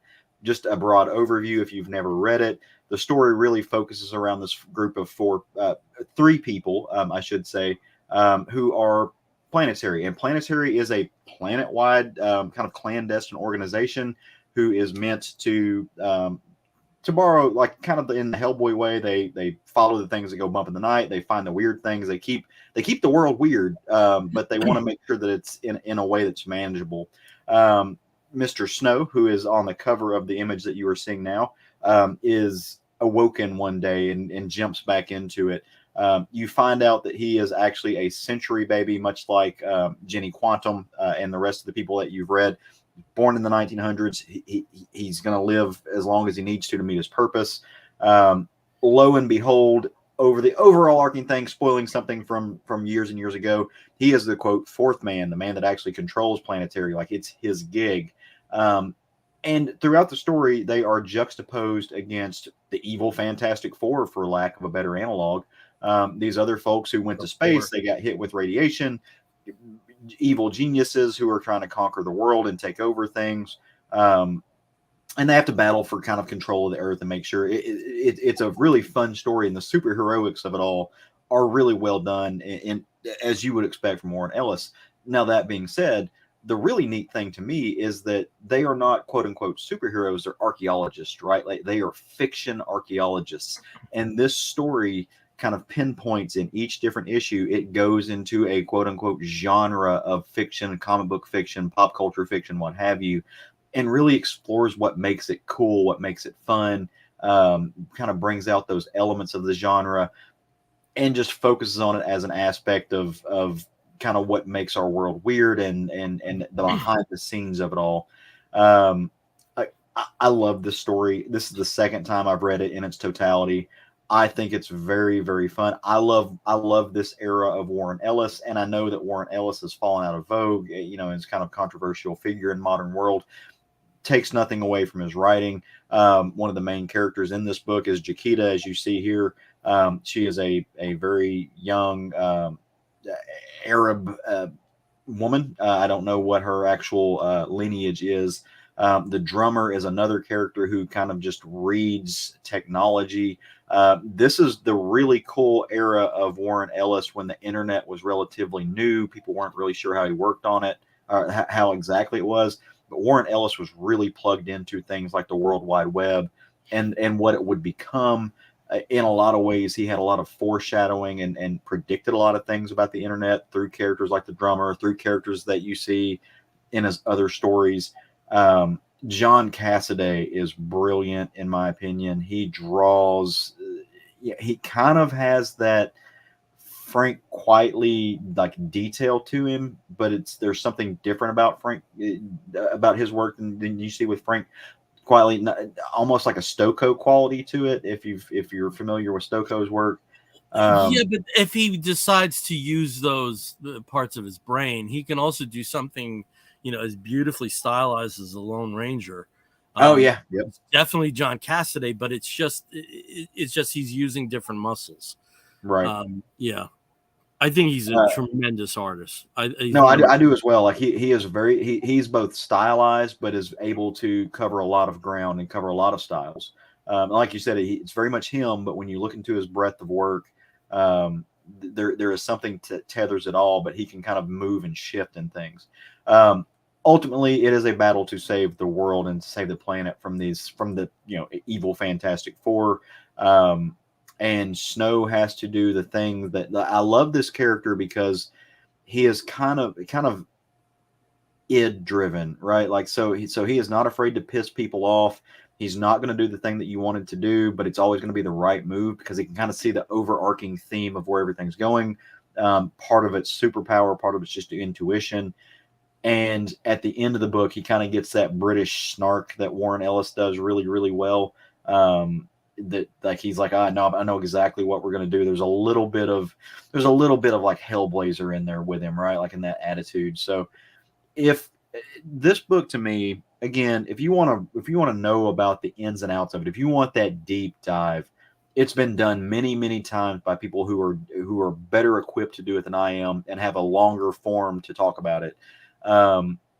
To me, this is part of comic books canon, at least in the last 30 years, right? Like, I think that this is an important book to what comics could be and to the just adeptness of superhero comics kind of being a sock puppet for other genres, right? Like this was one of those examples of like we're going to use superhero comics to really talk about everything else in fiction.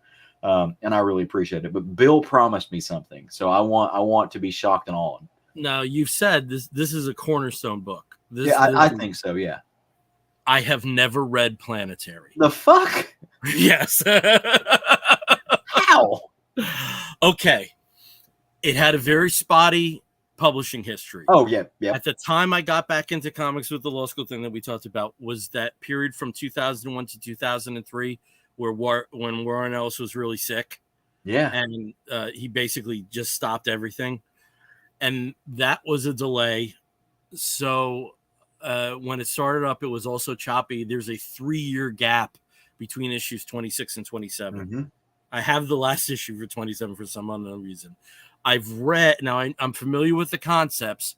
I've read the crossovers with Batman, with the Authority, yep, and with Justice League, which I know are part of that omnibus.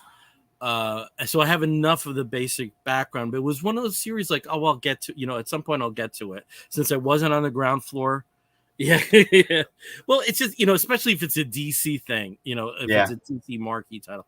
But for some reason, it is just evaded. I even have planetary trades. I even, it was like, oh, I'll get to it at some point. Maybe you've motivated me. I don't know. I hope so. I really do. I have to read it at some point. I know what happens. I know who they are. I've read every page of any authority related book. That was going to be my next question, to make sure you've read that. Because there is connective tissue. Yeah. But why they show up. There's a great crossover. Put this one off to the extent that I did, I have no idea. Here's why that surprises me to the extent that it does, Bill. Mm-hmm. The book they really are archaeologists. They are fiction archaeologists. And I think that you would eat that concept up. They dive into what makes the Western tick. They dive into what makes Godzilla and monster stories tick. Not only the surface level, but they dive into the whole history behind. No, they dropped a nuclear bomb in 2 different places, and part of that reaction is what spurned this fiction to give us kaiju. They drop into time travel and just everything that you can think of. Yeah, I know that there's nods to Tarzan and Sherlock Holmes through it. Yeah, so it's not just. But those are kind of superheroes by extension. They are. No, they are. They're part of the inception to superheroes. Yeah. There's Lovecraftian stuff in here. They are archaeologists of really 20th century fiction. And I have never read it. I think that you would love conceptually. I think it would be something that you would latch onto. So I do encourage you to read it. Absolutely. I will at some point. I just never have. Steve, have you read it? I have not. But I also, it was part of the era where I wasn't reading any kind of superhero comics whatsoever, or any kind of comics that was being put out of Image, nothing out of Image. So, for something like that, it's on my list of things, authority related that I was going through. But I'm probably going to be picking up the omnibus as well, because A Pennyworth's has a beautiful copy that was on the shelf, and I'm like, oh, yes, I should. James mentions here, this is very interesting regarding the art, because it took so long for the series to conclude. You can, like you mentioned, Bill, because there was huge gaps. Yeah, and you can see how Cassidy's art evolved over the years, which is true. I mean, when you have something that lasts or takes that long to complete, I mean, you have long epic runs with other creators as well, where you can see the art really evolve and change. But for something like this, where there's months or even year gaps, artists are constantly improving their craft, and so sometimes you can look at the first issue of a series and then the last issue of a series and say, are these the same people? Yeah, you can see some of the same DNA and the same. And it's also interesting is with the backstory with this is that this was not an artist enforced delays. This was the writer. Mm-hmm. Yeah. So in the meantime, Cassidy was doing other stuff. Yep. And he was probably better for that. Yep. That's pretty cool. It's kind of like the Luther Strode book. You can see Trad Moore becoming Trad Moore. Justin Jordan's Luther Strode. That is a perfect example of this. Trad Moore starts out as just kind of the run-of-the-mill artist, and then becomes Trad Moore by the end of that series. I can't believe neither of you have read that. Blows my mind. I think you have to read this book. You really do. Oh my God! And it's affordable. Yeah, it's not. Yeah, it's not expensive. So, hell! So so it looks like Will and I are going to be buying it pretty soon. Because I got to say, omnibus kind of scares me sometimes. No, but this you can get that's it for those fly bitches fly. So my copy, if I don't drop it on my puppy and kill it, $75 for this, right? That's when I bought there's a this. softcover version too, which is not there affordable. is, and you can also get this for less. If you go to cheapgraphicnovels.com or some places like that, you can get the omnibus for fairly affordable price. Yeah. And this has all the crossovers with the Authority. It's got the Batman crossover at the end of it, so it's got all of that included in here, along with covers, a lot of back matter. You actually get some of Warren Ellis' script, which is another thing. for those of you who are aspiring comic writers and you're like, how do I write comics? Yeah, it's got script examples from Warren Ellis in here, and that's the way you learn how to write anything, right? Like you model. My trade is kind of bare bones. Yeah. A lot of those image trades back in the 2000s. We're gonna have to do that. Yeah. I want y'all to read this so badly, so badly. Okay. We will. Right. Okay. All right. Well, Steve, why don't you take us out on a more independent note? Okay. Well, speaking of image, I mean, I'm just gonna throw it up here. I've been reading about it. I've been reading this book for the past 3 years since it started. I've talked about it maybe once or twice on the show before, and that is Firepower, which just came back after a several-month hiatus for issue number 25. And, it's double-sized, I guess. I mean, these are usually pretty well-packed issues as they currently stand. But this one's an interesting issue because it's kind of it's a interlude of a book. Usually in like the 25th issue, you get like a massive thing, something crazy happens, it's really huge, whatever. But for this, it's it's an interlude. It's a pause in what has been a crazy whirlwind action-packed series.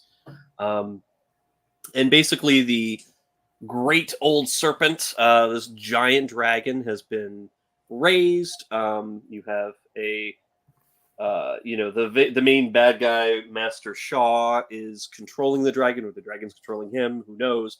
They basically destroyed Hong Kong. Almost everybody has been defeated. Owen, who's the main character here that you can see on the cover, was able to temporarily defeat him, using his the power of the fire that comes from his soul. And then he finds out at the end of the last issue that his parents, who he always thought were killed by the evil cult that helped raise the dragon, were actually killed by his former master, Wei Lun, who he's facing off across here. And what you would expect in this kind of book is like, okay, it's going to be a massive knockout, drag down battle between these two, where Owen's like, I got to take revenge for killing my parents. Not at all.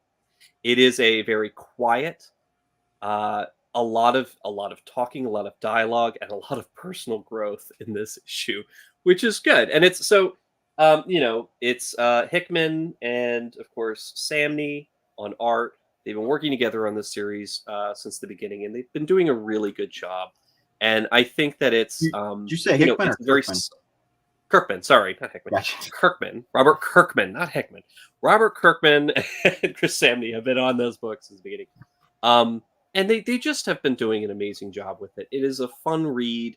There's a great family dynamic at the heart of it, as well as, really, I would say, fleshed out characters from, the periphery. The characters from the schools, from these ancient kung fu schools that you would kind of, usually see attributed just sort of, ridiculous little attributes or characteristics, and then that's kind of like their whole personality, and that's the whole character, is just sort of this, they're the big crazy one, or that is the really pretty but deadly assassin. Like everybody's very much given a role to play that allows them to breathe and to expand, so they're not just pigeonholed.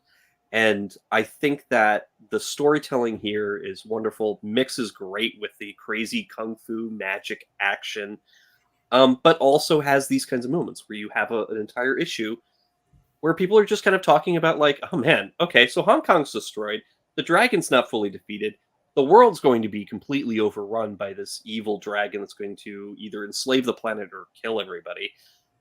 And we're the only ones who can stop it. What do we do? We need to figure out how to bring out our own internal fire. And, there's a lot of emotional growth that has to happen. And that's kind of what you see here on this page. And this isn't really spoiling too much, but it's basically, this is how they feel that they are going to be able to progress.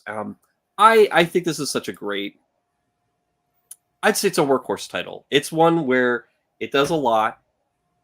It doesn't come out too often, but every issue that I read is joyful. So I always enjoy everything that I'm reading from this. even even mixed in with something as crazy heavy where everybody dies, like Hellfire Gala this year. This is a book where, sure, a lot of people die, but also there's a lot of people who survive, and they have a nice, happy family life, and there's humor, and there's a lot of togetherness and talking. So, with Kung Fu action, Firepower from Image, definitely check it out. Very cool. Yeah. All right. Well, let's move on. I think we have some Geek Gets. Each of us have something that we got that is a little bit geeky. That's something we got. I got to do a better intro to that. I'm so used to that like airtight Wolf of the Week. I got to do something a little bit better. Like they're Gets and they're geeky. Yeah, they're Gets and they're geeky. All right, Steve, Mr. I never get anything. You got something, so why don't you show it? I got a couple things. So last week I think with the one thing anymore. Okay, go ahead. Oh yeah. Well, I got two things. Yes, do you two things. Go. Look, I'm showing you two things right from here. These are the Happy Meal toys from McDonald's for the Marvels. The Marvels isn't coming out until November, but the Happy Meal toys are out now. So you can get your Princess Carol. Sure, it's a plot point. Or you can get, your good old Goose. Larkin. And of course, his I need that. I need that. That's awesome. I need that. So, absolutely, Happy Meal toys. Time to get those snacks. But yeah, was Marvel's originally supposed to come out in August? That's a good question. I know it did move things, so maybe it was originally August, and they just didn't change the toy. Yeah, the toy rollout. It'll also be interesting to see if we have some other moves because of the as the writers and actors strike goes on. Without the benefit of promotion, there may be some other things that get pushed back. Yeah. All right. Cool. I also have some Kickstarter stuff, but I'll save that for next time. Okay. All right, Caleb. How about you? I'll stick with the one Geek Get rule as long as it's a qualification. So my buddy Arnie reached out and said, "Hey, I'm selling some action figures. I'm not really an action figure guy, but he was like, you want anything?" So I got a puppy. No, I'm just kidding. No. So, but he reached out and I was like, you know what? Scarlet Witch, the Hulk, or whatever. He's like, well, I don't have Scarlet Witch, but I've got some things you might be interested in. So I bought some stuff from him. So I've got a new Hulk. Ooh. A new Namor, and also Jamie Madrox, who's hanging off my microphone up here, and of course because they're they come with all kinds of goodies like different like hands and heads and stuff like that. But I've got action figures now. They're Marvel Legends series, and it's fun stuff. So I bought those from my friend Arnie. Cool. Well, I also have Marvel Legends figures too. But I have the Secret Wars almost scale retro versions, Kenner-ish. That were like the 3 3/4. Nice. Ooh. Now the thing is, I don't know if you can see there, it has a price of $4.99. So these are going to clearance. They ended the line for now. We've talked about this on the show before. So these are hitting some of the clearance stores. So I know they are at some Ollie's. I got these from Big Lots. So I got Thor, beautiful sculpt, beautiful packing, and for people who give a shit, an unpunched card. All done. I've got Natasha. I got Black Widow. Very cool. Oh wow, yeah, old design Black Widow. Yep, I got Black Panther. Nice. And I guess for legal reasons, I have Marvel's The Thing. So really happy to get those. I also know for some people, probably the most sought after one is the Ghost Rider with a motorcycle. And those are on clearance at many Targets if you can find them for like $16.99 or something, which is down a lot from $25. Yeah, but these are all like $5. Hey, David, how you doing? And I also wanted to thank David. Thank you for chiming in there, David. James and Will, thank you so much for joining us through this evening. Absolutely, really appreciated your comments through this. So we're going to wrap this show up, and when we wrap an episode of the Comic Book Bears up, we do so with a segment we call the Woofs of the Week. In the bear community, if you find a fella attractive, you woof at him. And we do something very similar. We woof at something that may be a comic book, but it also may be a TV program or a charitable initiative or something else. Anything under the sun that we think you, fair listener or viewer, may be interested in sampling. I'll start, as I always do, with Steve. Steve, what is your woof of the week? Well, of course, it's a TV woof. I mean, why wouldn't it be? Because that's all I ever do when I'm not reading comics. I'm just watching tons of TV, or playing Diablo 4.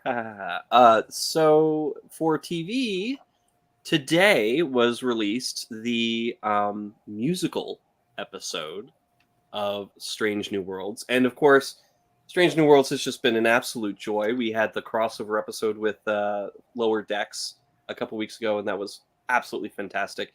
And then this week we had an all musical episode, which really is probably one of the best musical episodes I've seen since Once More with Feeling from Buffy so many years ago. This one does have a lot of personal songs. There's of course a big ensemble number. There are a couple of those, but it's a lot of personal stuff, and it's so good. It's so good. So definitely go check it out on Paramount Plus or wherever you see it. Okay, cool. Over to Caleb. Caleb, what is your woof of the week? Well, I'm going to join Steve in woofing out a TV show. Today, and if you live in the States, it's the debut of Heartstoppers Season 2 on Netflix.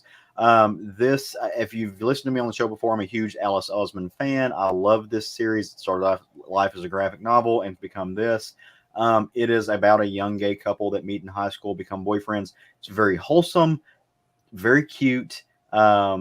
It's just about queer kids getting to date and like in the ways that every non-queer kids get to, and discover each other and explore being a teenager together and figure things out. And it's really sweet. I don't know how else to put it. It's very sweet. Deals with some heavy issues, but in a very cool way. I encourage everyone to read this. Go get the Heartstoppers graphic novels or the actual novels that are related to it. There's a whole slew of them. I have a whole shrine up here for Alice Osman.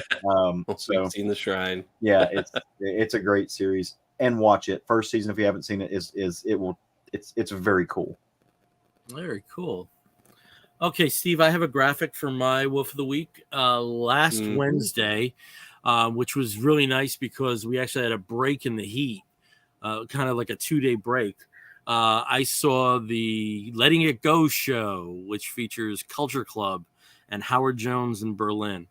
And this was at the used to be known as the Garden State Art Center. It's now known as the PNC Bank Art Center in Homedale, New Jersey. And it was a situation where, I'm wrapping up a project at work. So it was very intense work days until last Monday, just this past Monday. And this was what I needed. I needed attending a show with 2 other guys that I'm really proud to call friends, and to enjoy music from your teenage years. I'm not one that is like completely focused on nostalgia, because you got to live in the here and now, but to have something like this, it just came at the perfect time. The tour goes on through, I think, very early September, mostly in the Midwest out to California. And then for Australians like David, you can also see a series of dates in Australia without Howard Jones, but still with Culture Club and Berlin when that hits Australia, New Zealand in I think mid-September. But if this is music that resonates with you, if you're around my age, i.e. old as sand, and you enjoy, there's a lot of plenty of younger people that dig 80s stuff too. This was a really well constructed show, and plus, again with the news that this had hit last Wednesday, which was the day that they had revealed that the night before that Sinead O'Connor had passed away. We had dedications from Terry Nunn and from Boy George to particular songs. So, there was an emotional component to it as well. But it was just, I needed that show. I really needed it. And if other people are, wired like I am, that's my wolf of the week. I think you'd enjoy it too. Okay. So that's another episode down. Again, we are the Comic Book Bears podcast. We're going to end the show like at 2 hours on the dot. This is great. You see the time? That's awesome. Again, we are the Comic Book Bears podcast. You can find us on the Twitter and the Tumblr and the not Blue Sky. I only have the one invite so far. I don't even know if you can do like Threads. I guess we're on Threads. Yeah. Well, we're not technically on Twitter anymore because Twitter is now X. Yeah, right. I don't mind X. That's the one situation I think dead naming is okay. Okay. And the Instagram is Comic Book Bears. You can find us on the Facebook as Comic Book Bears Podcast. If you want to write to us, please do so by sending an email to comicbookbears@gmail.com. If you want to listen to us, you can listen to us through download us through Apple Podcasts until the end of the month through Stitcher Radio. I promise we're going to get directly onto other platforms, but we are also available on many other podcatchers. Until next time, I'm Bill Zanowitz. I'm Steve Morey. I'm Caleb Alexander McKenzie. You're going to hear a woof and an explosion. We'll be back in 2 weeks. Take care, everyone. Bye. Bye.